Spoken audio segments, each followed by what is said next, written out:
আপনি অন্য ধর্মের মানুষকে ভুল পথে নিচ্ছে। যদি প্রশ্নকারী প্রমাণ করে দেয় যে আমার ব্যাখ্যা ভুল, আমি কি বিতর্কের কোনো নিয়ম ভেঙেছি? হ্যাঁ, সদ্গুরু আপনার অনেক ভুল ধরেছেন। আমি তার সাথে বিতর্ক করব। কিন্তু যদি তিনি আপনার সাথে বিতর্ক না করেন, আমি করব। আমার নাম শশী বর্মন। আমি অমুসলিম, আমি হিন্দু।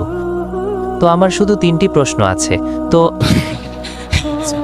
আপনার 3টি প্রশ্ন আছে? ভাই, আপনি কি মাইকে একটু আস্তে কথা বলতে পারেন? যদি আপনার 3টি প্রশ্ন থাকে, তবে আপনার সবচেয়ে ভালো প্রশ্নটা করুন, যেটা সবচেয়ে গুরুত্বপূর্ণ।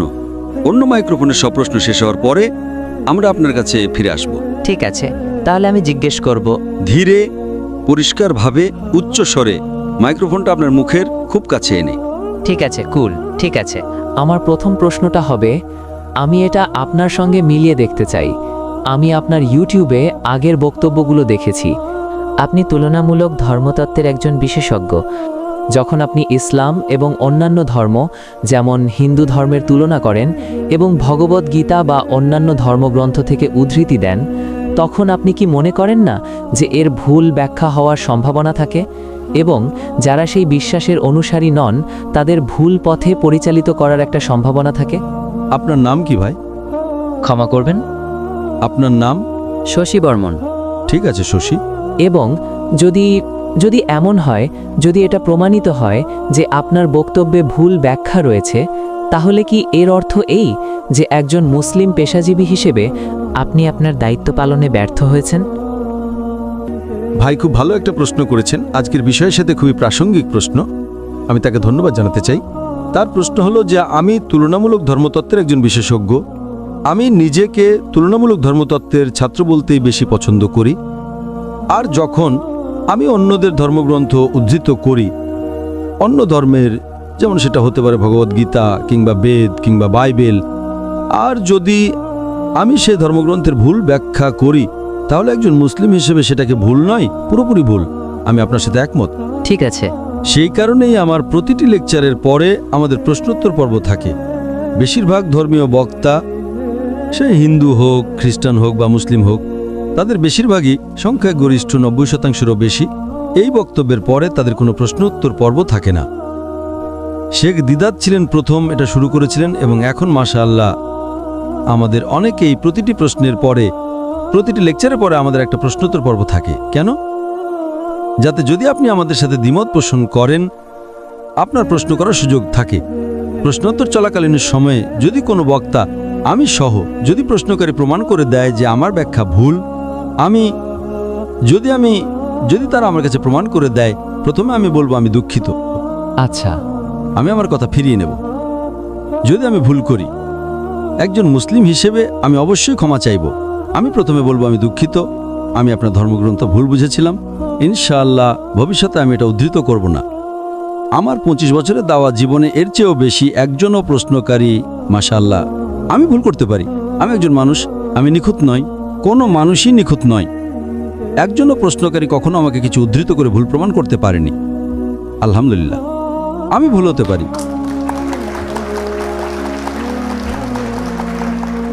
আমি ভুল হতে পারি, সেজন্যই আমরা বলি প্রশ্ন করুন। যদি সে আমাকে কোনো প্রশ্ন করে, আমি তাকে পাল্টা উদ্ধৃতি দেব এবং তাকে তারই পণ্ডিতদের থেকে উদ্ধৃতি দেব। আমি উদ্ধৃত করব স্বামী বিবেকানন্দ কি বলেন, আমি উদ্ধৃত করব। আচ্ছা। তো এটা একটা বুদ্ধিবৃত্তিক। সেই কারণেই আমরা বলি আসুন বিতর্কে বসি, বন্ধুত্বপূর্ণ বিতর্ক, কোনো সমস্যা নেই। কিন্তু আমি শুধু এমন কারোর সাথেই বিতর্ক করব যার কিছু অবস্থান আছে, যে সে লোকের যদু মধু কদুর সাথে নয়। আপনি বুঝতে পারছেন? আপনি জানেন, যদি আমি আমার আলোচনায় সবচেয়ে বড় জমায়েতে 10 লক্ষ মানুষ পাই, আপনি যদি 2% পান 20,000, আমি আপনার সাথে বিতর্ক করব, যে সে লোকের সাথে আমি পারি না।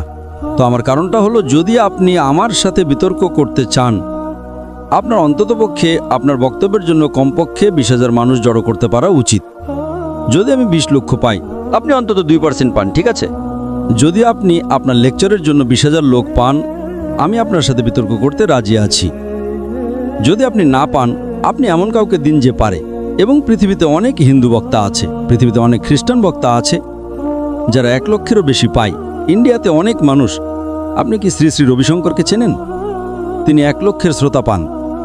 আমি তার সাথে বিতর্ক করেছি এবং আপনি জানেন সে ফলাফলের, আপনি কি সে বিতর্কটা দেখেছেন? হ্যাঁ, ফলাফল কি ছিল? এটা ছিল, কি এটা আমার প্রত্যাশা মতো ছিল না। কি বললেন? এটা আমার প্রত্যাশা মতো ছিল না। হ্যাঁ। ও, এটা আপনার প্রত্যাশা মতো ছিল না। কিন্তু আমি কি বিতর্কের কোনো নিয়ম ভেঙেছি? ক্ষমা করবেন? আমি কি বিতর্কের কোনো নিয়ম ভেঙেছি? না। আমি কি তার সব প্রশ্নের উত্তর দিইনি? দিয়েছেন। তিনি কি আমার প্রশ্নগুলোর উত্তর দিয়েছেন? না। পৃথিবীর সবচেয়ে বিখ্যাত হিন্দু প্রচারকদের একজন শ্রী শ্রী রবিশঙ্কর। অনেকে তাকে ঈশ্বর বলে ডাকে। কিন্তু কিন্তু স্যার, সদ্গুরুর ব্যাপারে কি বলবেন? আমার মনে হয় তিনি কিছু পয়েন্ট খণ্ডন করেছেন আমার ধারণা। ঈশা ফাউন্ডেশনের সদ্গুরু। ঠিক আছে, একটা আলোচনার ব্যবস্থা করেন, আমি তার সাথে বিতর্ক করব। আপনি ব্যবস্থা করেন, আমি তার সাথে বিতর্ক করব। সদ্গুরু একজন বিখ্যাত ব্যক্তি, তাকে জিজ্ঞেস করেন, আমি তার সাথে বিতর্ক করব। এমন কিছু লোক আছে যারা তার বক্তব্য নিয়েছে এবং উত্তর দিয়েছে, কিছু মানুষ, সে নিজে নয়। যদি সে চায় তাকে ব্যবস্থা করতে দিন, কোনো সমস্যা নেই, আমি তার সাথে বিতর্ক করব। ঠিক আছে? কারণ আমি জানি সে বিখ্যাত। যে কোনো বিখ্যাত ব্যক্তিত্ব যদি বিতর্ক করতে চায়, আমি তার সাথে বিতর্ক করতে চাই। সে আমার সাথে বিতর্ক করতে চায়, উন্মুক্ত, যে কোনো বিষয়ে, তুলনামূলক ধর্মতত্ত্বের যে কোনো বিষয়ে, হিন্দু ধর্ম এবং ইসলাম, কোনো সমস্যা নেই। ঠিক আছে? আপনাকে স্বাগতম। আর যদি তিনি আমার বক্তব্যে এমন কিছু দেখিয়ে দেন যা আমি বলেছি কিংবা যা হিন্দু ধর্মগ্রন্থ অনুযায়ী সঠিক নয়, তাহলে আমি ক্ষমা চাইব এবং আমি তাকে জানাবো আমি সেই তথ্য কোথা থেকে পেয়েছি। আমার সব গবেষণা অহিন্দু পণ্ডিতদের নয়, হিন্দু পণ্ডিতদের। আমি রেফারেন্স দেই। তাই বেশিরভাগ বক্তা বলে যে জাকির সঠিক, কিন্তু তারপর সে কিন্তু আসে। অনেক হিন্দু বলে, যখন আপনার বক্তব্য শুনি 2 ঘন্টায় আমি যা শিখেছি তা আমার জীবনে 40 বছরে শিখিনি, কারণ আমার বক্তব্যে আমি রেফারেন্স দেই। শ্রী শ্রী রবিশঙ্কর কি তার বক্তব্যে কোনো রেফারেন্স দিয়েছিলেন? এমনকি একটা রেফারেন্সও তিনি দিয়েছিলেন? তিনি কি একটাও রেফারেন্স দিয়েছিলেন? ভাই, আমার বক্তব্যে কতগুলো রেফারেন্স ছিল। তো কে বেশি নির্ভরযোগ্য, একজন ব্যক্তি যে রেফারেন্স দেয় নাকি একজন ব্যক্তি যে রেফারেন্স দেয় না?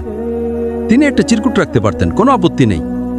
বিতর্কে আপনি আপনার সামনে নোটস রাখতে পারেন, ঠিক না ভুল? আমার কাছে নোটস থাকে না, তার কাছে নোটস থাকতে পারে। জিজ্ঞেস করুন শ্রী শ্রী রবিশঙ্কর আমার সাথে দ্বিতীয়বার বিতর্ক করবেন কিনা। তিনি কি করবেন? এমনকি আপনি তাকে $1 মিলিয়ন দিলেও তিনি করবেন না।